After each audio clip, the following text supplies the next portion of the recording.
Welcome back to the Kentucky History Podcast. I'm your host, Jameson Cable, and I'm here with another great Kentuckian, Mr. Bill Carman. He's the founder of Kentucky Wild Outdoors and the author of multiple books. But we're going to talk about one, or at least we're going to focus on one today, Saving Noah, Love, Murder, and Kentucky Politics. Mr. Carman, thank you for joining us, and welcome to the show. Thank you. It's a pleasure being here. I really appreciate it. Well, we're sitting here, finally. It's been, probably about a year since we've been able to sit and record in the Kentucky room in the Lincoln County Library, but if you need a book, come to the library. It's a great place. I could spend days here probably. And after today, Saving Noah will be in the library. Oh, so cool. I'm going to drop a book off to them today. Awesome. So you can come get it. I would assume it would probably be in the Kentucky room. That's where the Kentucky history books are. So, Bill, let's just talk about your Kentucky connection. Where are you from? How you've settled in Kentucky and all that good stuff. Well, both my parents were Kentuckians. My father was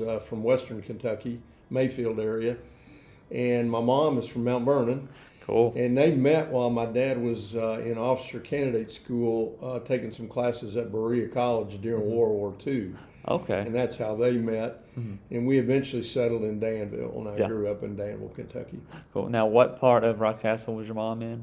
She was actually in Mount Vernon, right in near the downtown. All right. Well, I got a lot of connections. I'm more the Broadhead, Ottawa area.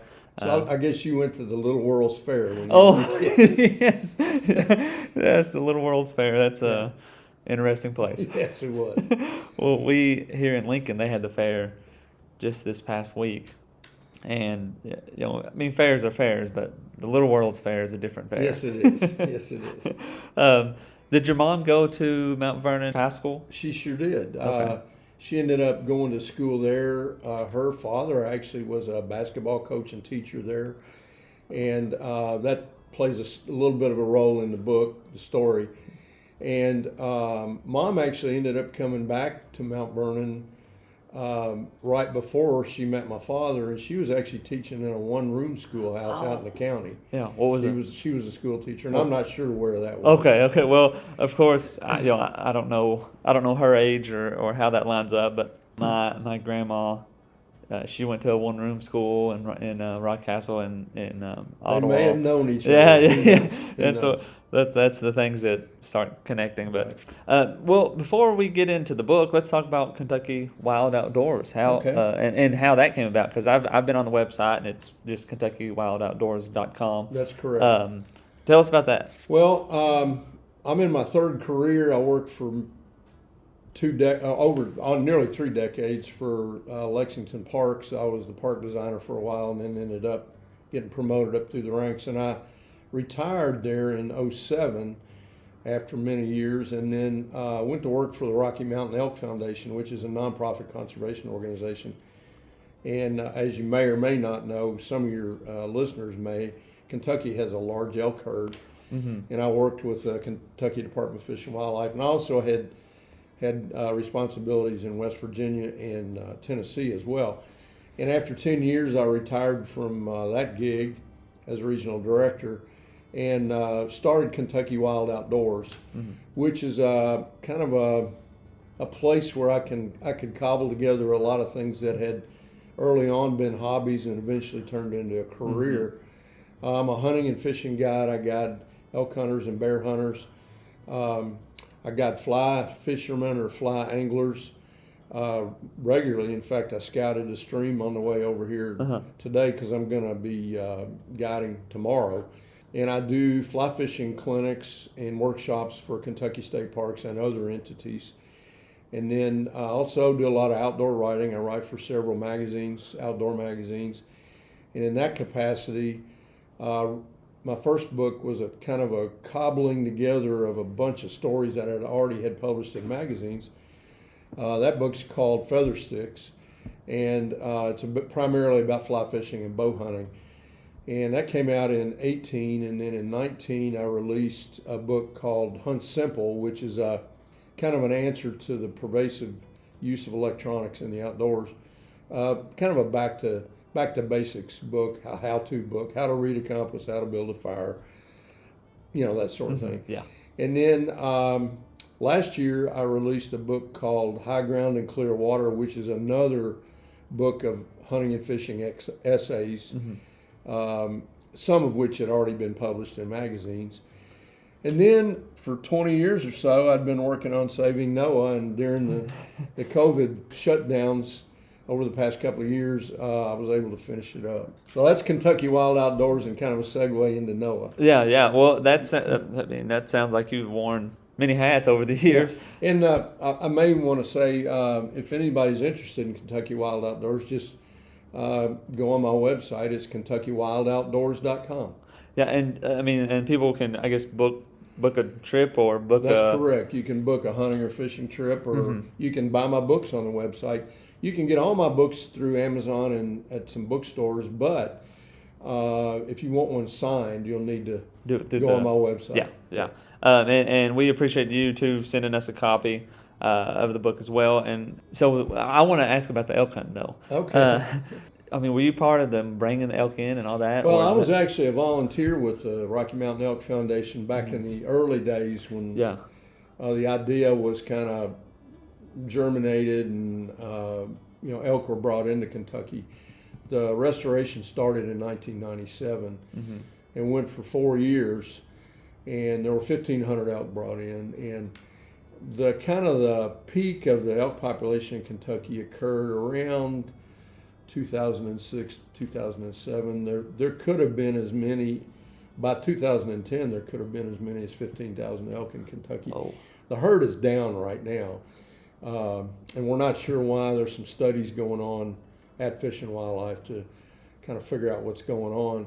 But there's still a lot of elk out there, and it's a lottery to get a tag. Well, that was my next thing is, sometimes I hear of people wanting to get on that lottery or win that lottery to go hunt the elk, and that is primarily in eastern Kentucky. It's all. There's a 16 county elk zone in eastern Kentucky, and they did the drawing for this year's hunt in May, and then you have to actually put in for a unit to hunt in, and they released that information about 2 weeks ago. And I'm still getting calls, from people that want to book an elk hunt. Yeah, so are you one of the guys? I am a guide. Yeah, now, this year is going to be a little weird because I'm supposed to be moose hunting in Newfoundland during part of the elk season, but I'm not even sure I'm going to be able to get across the Canadian border. They released some information yesterday that makes me a little more optimistic. But so this year I'm actually not guiding elk hunters. What I am doing though is I've put together some DIY packages for hunters that might want to do it on their own. Yeah. And those packages include maps and GPS coordinates and all kinds of information about equipment you need and vehicles and hunting tactics and calling elk and all that sort of thing. So it's a pretty good product. It's proprietary information, so there's some agreements you have to sign agreeing not to share the information. But anyway, it's a pretty good product, and I'm almost sold out of those. Yeah. I'm just selling a limited number because I don't want to flood the areas with, with hunters. But I'll start guiding again next year probably. Yeah. Well, everybody has had a wild COVID year and then a recovery year. And I will be back from my hunt before the late season this year. I may pick up a hunter or two to guide, but I'm not planning on it right now. So back to we could talk about hunting and all that stuff, I'm sure. Forever, But back to the story. You said you had written these hunting books and these the stories book as well. But you had been writing Saving Noah for a while. Yeah, a long time. Back, I'd heard bits and pieces of the story from my family, not much though. And most of the family stories I heard the information was incorrect. People had heard this or heard that, they'd heard rumors, and nobody really had the correct information. For instance, I had heard that Noah had been killed by a hitman from Chicago. But anyway, which was totally incorrect.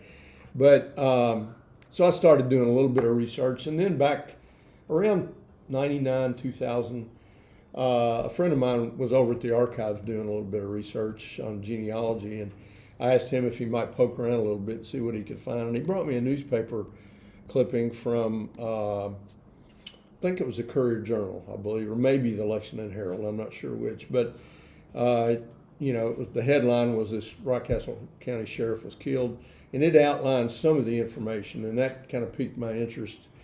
And I started doing a little more research, and over the years, if I was in near Somerset, for instance, which is where part of the story occurs, I dropped into the Somerset Library and got into their archives and their newspaper archives. And so I just kind of did that over the years. And then I hit a dead end. I just couldn't find anything else out. And I'm not the greatest researcher in the world, but I just kind of hit a dead end. And then through a series of coincidences, I met via telephone, I met Jean Burchell, a lady in Jersey Shore, Pennsylvania. And Jean is a descendant by marriage of the man that killed Noah Tipton. Yeah. Now, Noah Tipton was my great-grandfather. Oh, okay. So, so here I am talking to this woman who's a descendant of the man that killed my great-grandfather. But anyway, Jean was just wonderful, and I asked her if she might want to co-author a book.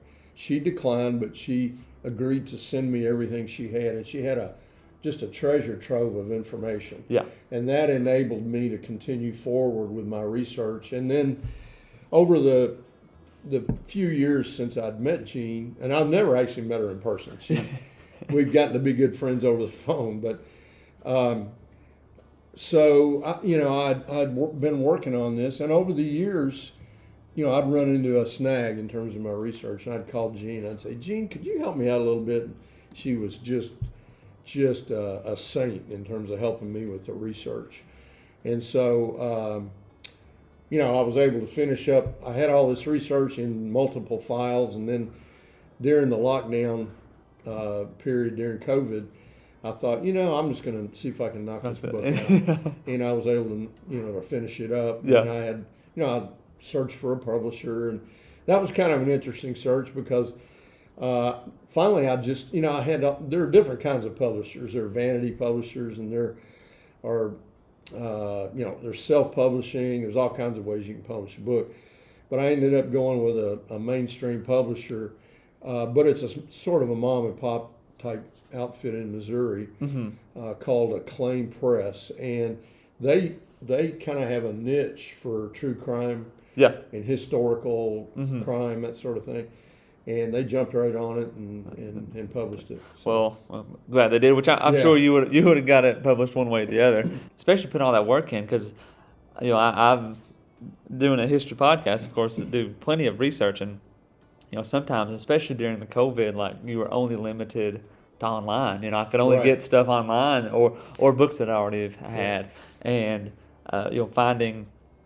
finding out about your book and just the Rockcastle connection. I mean, being from Rockcastle, that's a big motivator. And like I've tried to find out more about the Bethurums of Rockcastle, and you run into a dead end here or there, and it's just like, what am I gonna what am I gonna do? Yeah. And it's even more interesting that she is the relative of the man who killed Noah, and that you all got together. That was just an online or through. Yeah, we just mostly talked on the phone, and then she would email me. Well, how did you get connected to her? Well, I was actually guiding an elk hunter, and we stopped at a restaurant in Clay County. The man that killed Noah Tipton was a man named Hunter Burchell, and he was from Clay County originally. And so I met a man in the Huddle House restaurant there out near 80 there in near Manchester.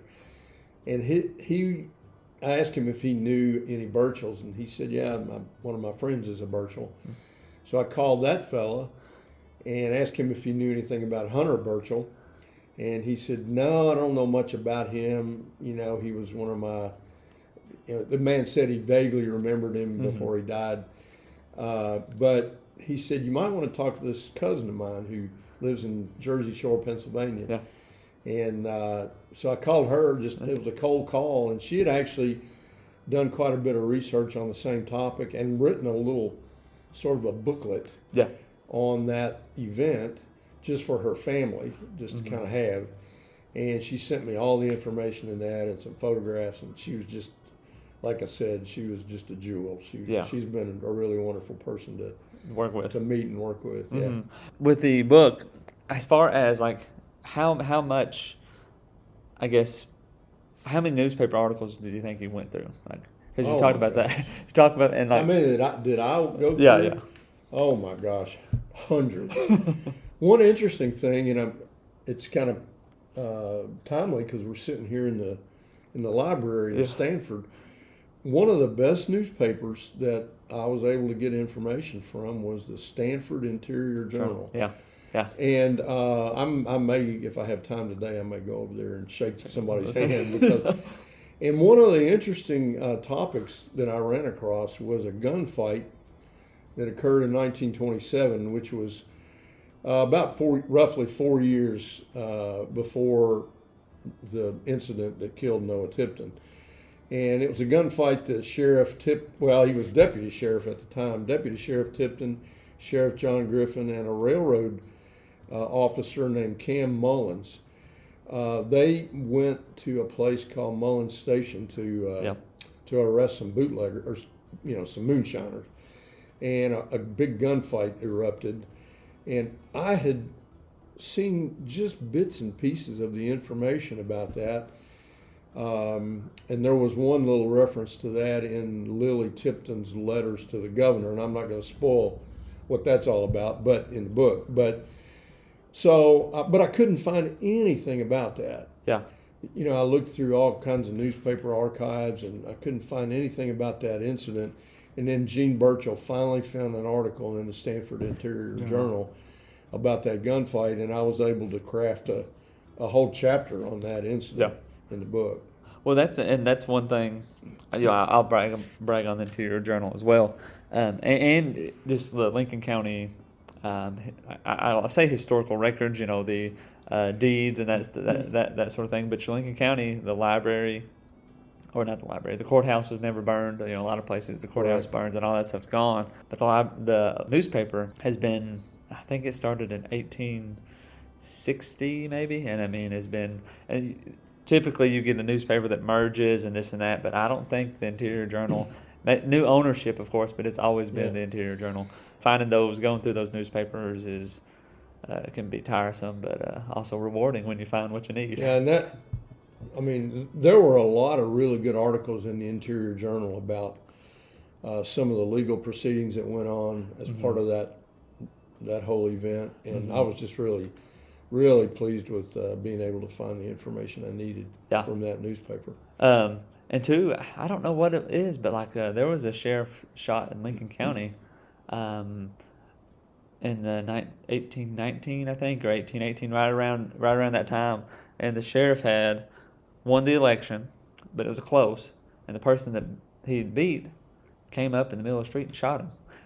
Like the old days after election. I mean, it was, and he got banished from Lincoln County, and just wild. But those were the Wild West days. Yeah.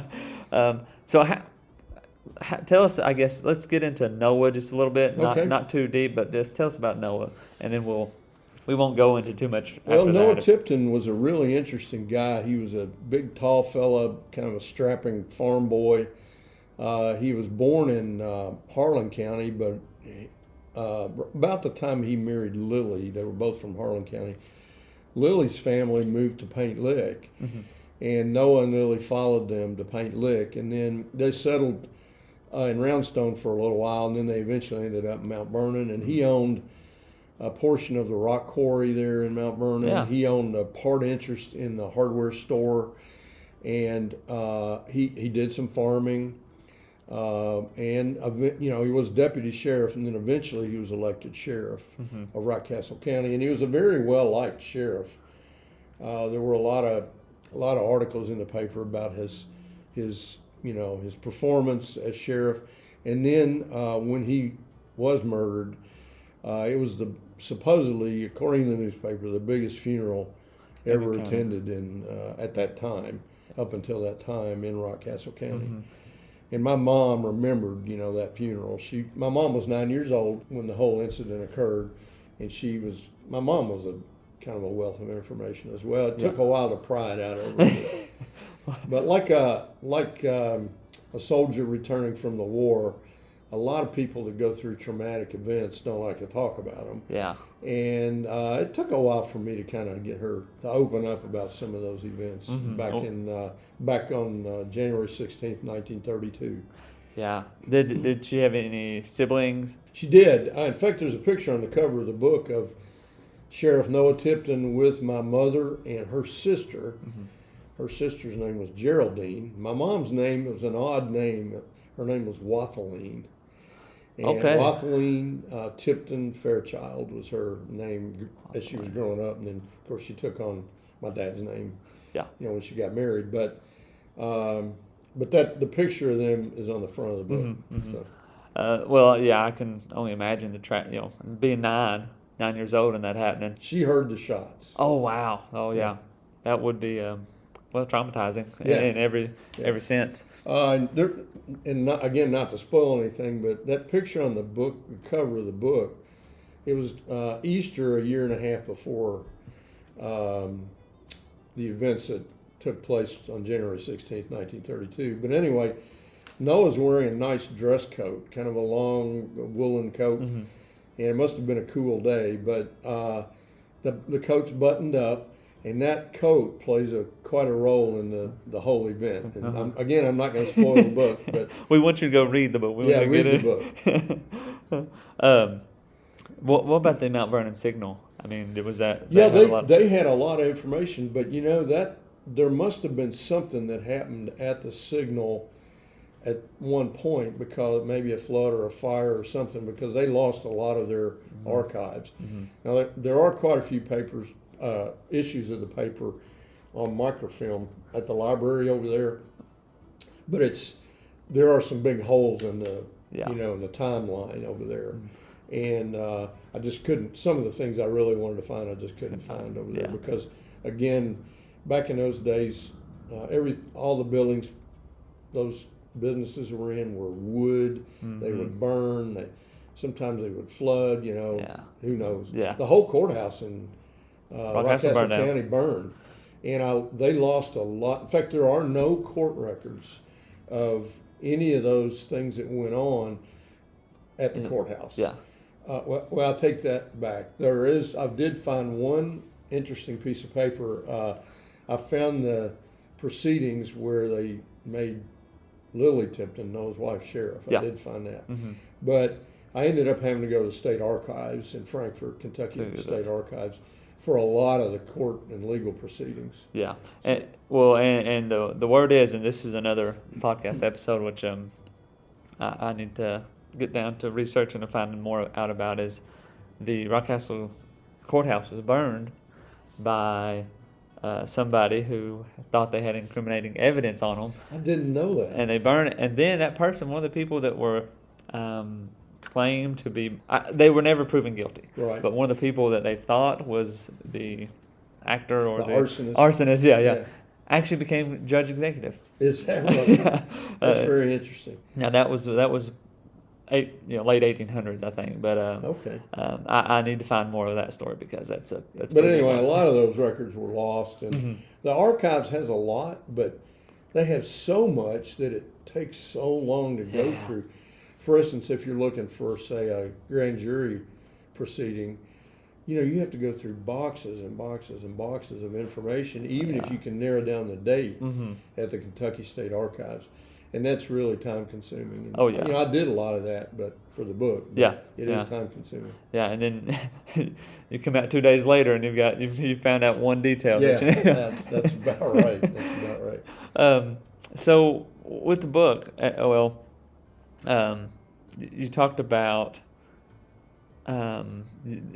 the. Oh shoot! I keep losing my questions here. Her becoming the sheriff. That's correct. And we talked a little bit before about her being one of the first sheriffs in Kentucky, female sheriffs in Kentucky. Right. But there's possibility there might have been another one. Yeah, there were, and I discussed several of the first female sheriffs in mm-hmm. the book, but I was, I really kind of hit a wall in terms of research on female sheriffs. I spoke with the Kentucky Sheriff's Association. I spoke with numerous groups and people trying to find out more about that. And there is no single repository of records on the Kentucky female sheriffs.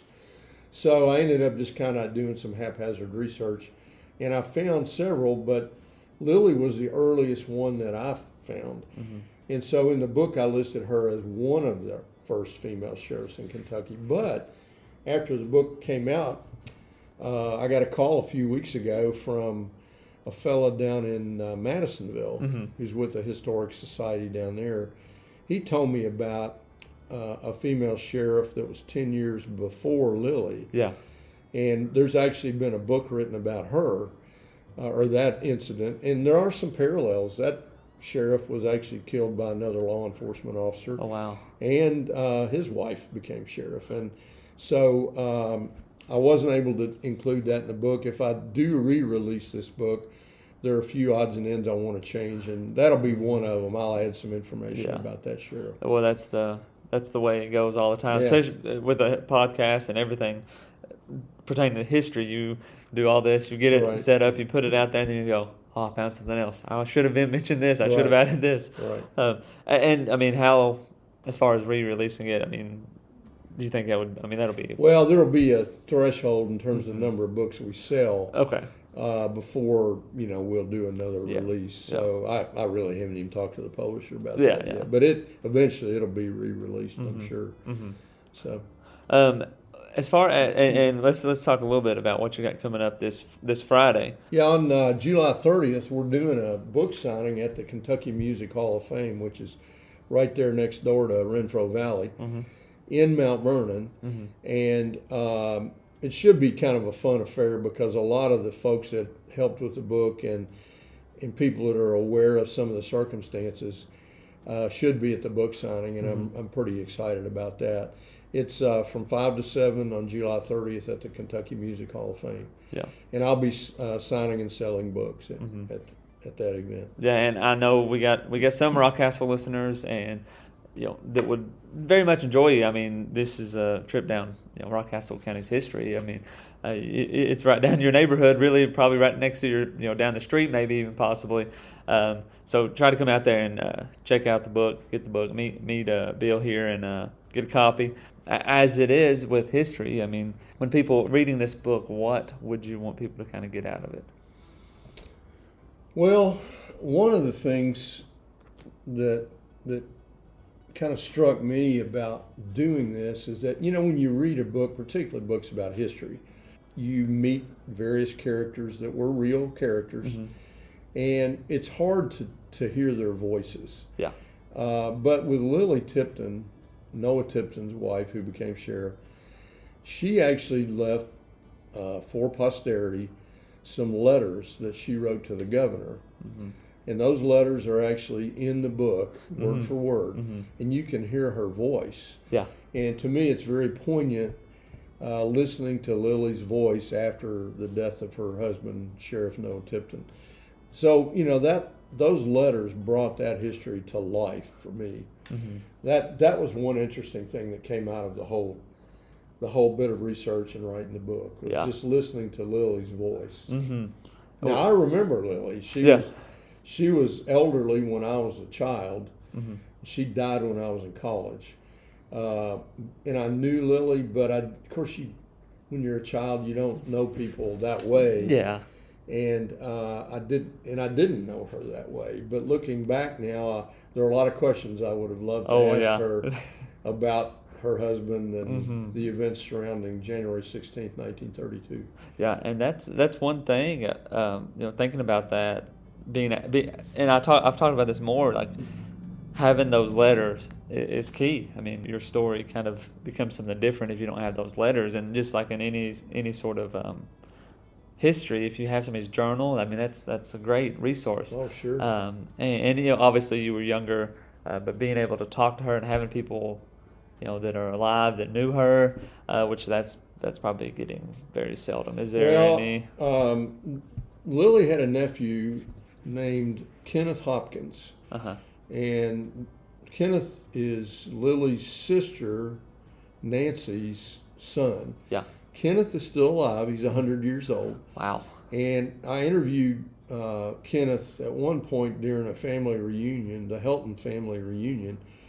And he gave me some good information for the book. And then just a few weeks ago, I was in Mount Vernon and had another chance to talk to Kenneth. Uh-huh. And his mind is as sharp as a tack. And I'm hoping he'll be at this book signing. Mm-hmm. But he told me some more information about Lily's parents' trek from Harlan County to Paint Lick to live, and about the reasons they moved. Yeah. The violence in Harlan County and that sort of thing. Mm-hmm. And that was really neat. I wish I'd had heard that information before I wrote the book, and if I re-release the book, I'll add some of that in. So it was neat talking to Kenneth because he actually was there and lived through it. Mm-hmm. He and my mom were about the same age. Yeah. And so Mom died 10 years ago, but Kenneth's still around, and I've been very blessed to be able to talk to him. Yeah. So. And looking at an event, I mean, we're talking about, is 1932? 1932. 1932 is when it happened. So Kenneth would have been, about 12, maybe? 8? Or, let's see. Mom was 9, so around 10, 9, 10, something like that. I think they were about the same age. I'm trying to do math on the spot here, and that's it's not always the best way to go. Having that resource, though, and that's so key. Looking at something from the 1930s, like oftentimes I'm reading a book from like 1890 or 1810. It's like having somebody you can talk to, and an oral guide is so beneficial. Anything else you want to say about the book? Well, again, if you're interested in buying the book, that's a signed copy, go to KentuckyWildOutdoors.com.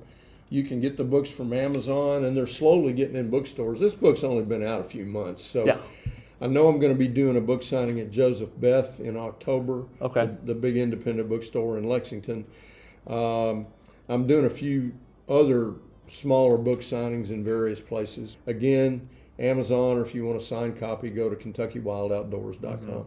Mm-hmm. You can connect to a Bill here, KentuckyWildBill@gmail.com. That's right? correct. Kentucky Wild Bill, and I'm not Wild Bill. It's Kentucky Wild Bill. KentuckyWildBill@gmail.com is my email address. And again, if you're interested in hunting or fishing or outdoor related reading, you can go to my website and get a book. Yeah.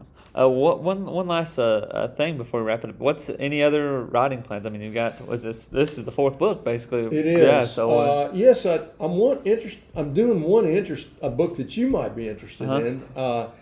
It's called Fishing with Daniel Boone. Oh yeah. And it's bringing together two topics that I enjoy: fishing and history. Mm-hmm. So again, I'm an avid fly fisherman. So what I'm doing is I'm fishing places that Daniel Boone lived and worked and hunted and explored. And for instance, a few weeks ago, I was able to visit the home in Missouri, near Defiance, Missouri, where Daniel Boone died. Mm-hmm. And the home's still there. It's beautifully preserved. It's a big 2-story stone home. Mm-hmm. His son Nathan built it. But Boone died there in 1825. No, I'm sorry, 1820. And there's a stream right behind the home there called the Femme Osage, which is French for Osage woman. Mm-hmm. And I was able to fish that stream. So what I'm doing is I'm writing about the fishing experiences in these streams and rivers, but I'm also weaving through that the Daniel Boone stories. Wow. Yeah. And another good example is the lower Dix River, below Dix, where Dix Dam is now. Of course, back in Boone's day, there was no dam there. It was just a free-flowing stream.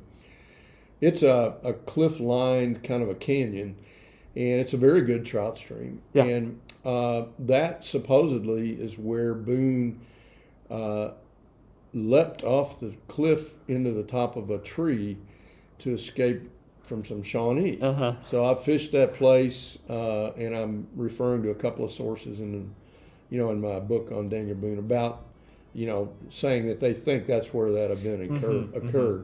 So I'm looking at a lot of places. I'm going to be going up in a few weeks. I'm going up to fished the Little Miami near Yellow Springs, Ohio, which is where Boone was taken when he was kidnapped. Captured, Or not kidnapped, captured.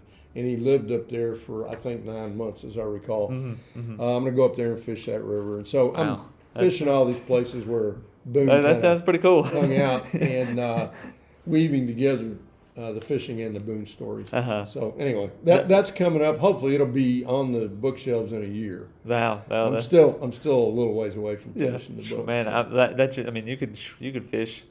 Well, about all eastern Kentucky, central Kentucky. Yeah, I'm fishing. I've fished some of the streams near the Cumberland Gap where he came through, and the Rockcastle River down near the Rockcastle Trading Post is a place where Boone's. Let's see. I'm trying to think I guess it was his brother-in-law or brother. Anyway, was killed, and they found his. They found, and I haven't written that piece yet. I'm still doing some research. They found his skeleton in a hollow tree, and that was right on the banks of the Rockcastle River down there. So it might have been his brother-in-law because I don't think it was a guy named Stewart, as I recall. Yeah, I'm trying to think of his last name because it wasn't Boone, so it would have been his brother. But they found they weren't even sure whose skeleton it was, and then they found a powder horn with his initials carved on it. And this Boone was in the party that discovered the skeleton several years after he had been in the party when the Indians attacked and his relative was killed. So it's an interesting story. Yeah, I mean, you could fish the Kentucky River, of course. Oh, sure. I'm just thinking that's a good idea. There's a stream that runs into the Kentucky River near Boonesboro called Otter Creek. Yeah, and I'm going to be fishing it maybe Thursday. I'm thinking about going down there Thursday and fishing it. It's a good smallmouth stream. Oh yeah. And I'll write about that, of course, too, because it comes right in near Boonesboro. Well, I'm trying to think of two places just here in Lincoln, because he was tried. He was tried, for the whole Shawnee, all that the siege all that of stuff. Boonesboro and all but he was tried here in Lincoln, so that would be a really. I don't know if they let him fish though, but he was probably here multiple times. Harrodsburg, he was probably all over the place. Yeah, there were only back in those days. There were only 3 settlements in Kentucky. It was Logan Station, which was here, Harrodsburg, and then Boonesboro. Yeah. Which they've got the Logan, little Fort Logan, almost complete. I mean, it's getting there. One of those things that I guess preserving history, of course. We're definitely all about that. I hope people enjoy the book. It was kind of a labor of love for me. It's called Saving Noah. And people might wonder, why saving Noah? You didn't save him. Well, really what I did is I saved a story. Well, yeah. And I think that's really important. It was important. If I didn't make 1 cent off this book, that would be fine because I've now saved this story for posterity, for my family, and for the readers. Well, and that's one thing, saving the memory of him, and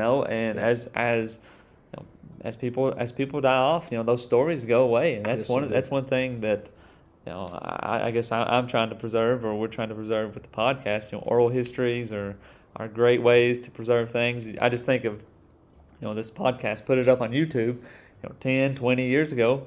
It should still be there, and people can listen and find out about these stories and find the books and so forth. There's so much little history just around even Lincoln County, let alone Kentucky, that people go right by and never even know about. We're really blessed, I think, living where we do. I live in Lexington now, but I grew up in Danville, which is a real historic place, and we're real blessed in this area to have the history that we do. Yeah, I mean, Daniel Boone and all those people came right through Rockcastle and into Madison and Lincoln and Harrodsburg. I think they came from the north part, but everybody came right through there, settled. Danville, all that. It is a very rich history place. Well, if there's nothing else, thank you again, thank you Bill, for having me. I really appreciate it. Well, and when the next book comes out, definitely the Daniel Boone book comes out. We'll come. You can come back on and talk about that. I'd love to do it. I'm interested in that because I feel like there's so much you could do with that. That's a great idea. But also too, if you want to go out and hunt some elk, you can go to KentuckyWild.com or KentuckyWildOutdoors.com and book a trip there. get out there and see Or Kentucky. if you like to fly fish, or if you don't even know how to fly fish and want to learn, I take beginners all the time. We're catching some really, really good smallmouth right now. On a fly rod, it's a lot of fun. Yeah. So no, that'd be me. I would be a beginner for sure. And maybe we can do that as well. So, A Saving Note is a great book to read, and I encourage you to go get Bill's book. Also, I would like to encourage you to check out the Save the Howard Theater Facebook page. Just type in Save the Howard Theater and you'll check it out. We're trying to preserve some history in Crab Orchard, Kentucky. Any help is appreciated. Again, thanks for coming on. And thank you. Thank you for listening, and we'll see you next time.